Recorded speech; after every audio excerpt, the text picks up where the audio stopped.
So, are flying arm bars worth it? In today's video, I talk about my perspective as a 10th planet blue belt, whether flying arm bars are worth it or not. Watch this video.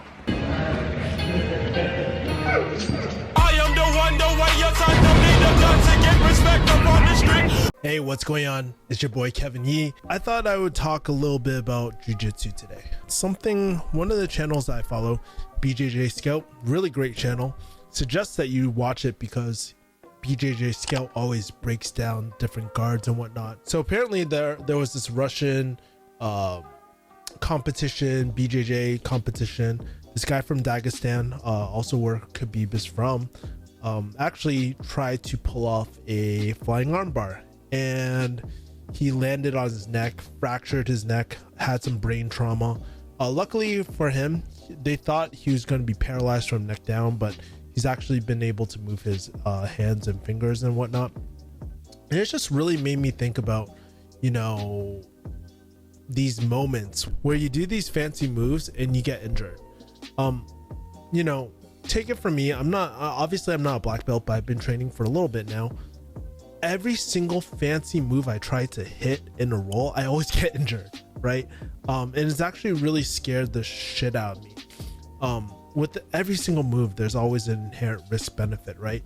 Like, yes, we always celebrate those Instagram moments where you catch that flying armbar, maybe you hit an Imanari or something like that, but we always celebrate those moments, but we always forget. We never really played those stories where, you miss the flying armbar, you land on your neck, or you knock yourself out, you miss it, you get injured. And I have to really think, like, in my jiu-jitsu career, I'm not telling you to do it or don't do it, but my jiu-jitsu career, I'm just thinking, well, are these moves actually worth it, right? Obviously you can't use them in street, right? Because if you hit the concrete, you're gonna be knocked out, you're gonna injure yourself. So that leaves this, it's probably for competition. And I don't know, I've been there too, like where you pull off in something like an Imanari roll, this really, I wouldn't say cheese move, but this high risk move that catches people off guard and you nail it. And if you get it on camera, man, it's one of the best feelings in the world. But I've been on the other side too, because here's the thing that you guys don't know. I actually don't pull off Imanaris as much because I think I tore my left shoulder, right? Trying to go for an Imanari roll, right? So there's that.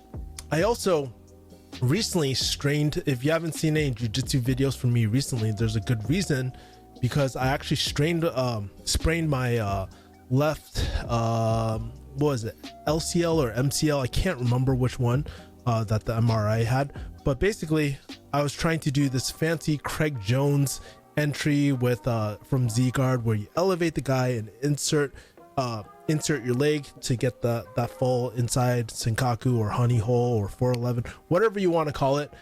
I was trying to go for that entry. I've hit it multiple times, but this time I was doing on a bigger opponent and I got hurt. And you know what?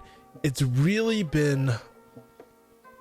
humbled me a lot, because in the past when I was a lot younger, I would try all these crazy moves just for that IG moment. But as I'm getting older and getting injured doing jiu-jitsu, I've been a lot more actually conservative with my approach, where I actually kind of stay away from these moves.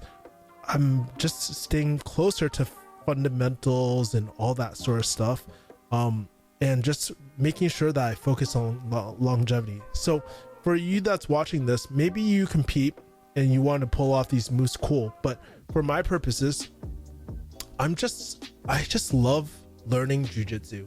It's something that really excites me every single day, works my brain, works my body. I just want to train as long as I can, and I just can't afford to get injured, because guess what? When I sprained my LCL or MCL, it changed my game.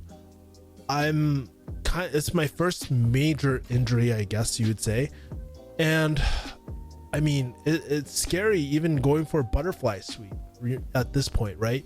When it was such a huge part of my game, I used to play a lot. I was working my open guard and all that sort of stuff, but all of it's come to a halt ever since this injury, right? And I really gotta ask, you know, if maybe if you're a young jiu-jitsu practitioner, you want to drill these, that's totally cool. But just I would always caution you to think twice about the risk reward, right? Is it worth it pulling these moves off in training? Maybe if you're going to use in competition, you're going to surprise your opponent. Totally cool. But what is the longevity of these moves too? You know, at the end of the day, right? Flying arm bars, obviously they work. You see them work in competition sometimes, right? But is it high percentage? Not really, you know. And it's one of those, I wouldn't say cheese moves, but it's something to consider that you can seriously hurt yourself a lot. But anyways, if you guys have ever gotten hurt doing a flying armbar, or if this is actually your bread and butter move, I'd love to hear your opinion if it differs from me. I guess what I want to do with this conversation is kind of promote the talk between like, hey, do you think these risky moves are worth it? When do you think they're really worth it?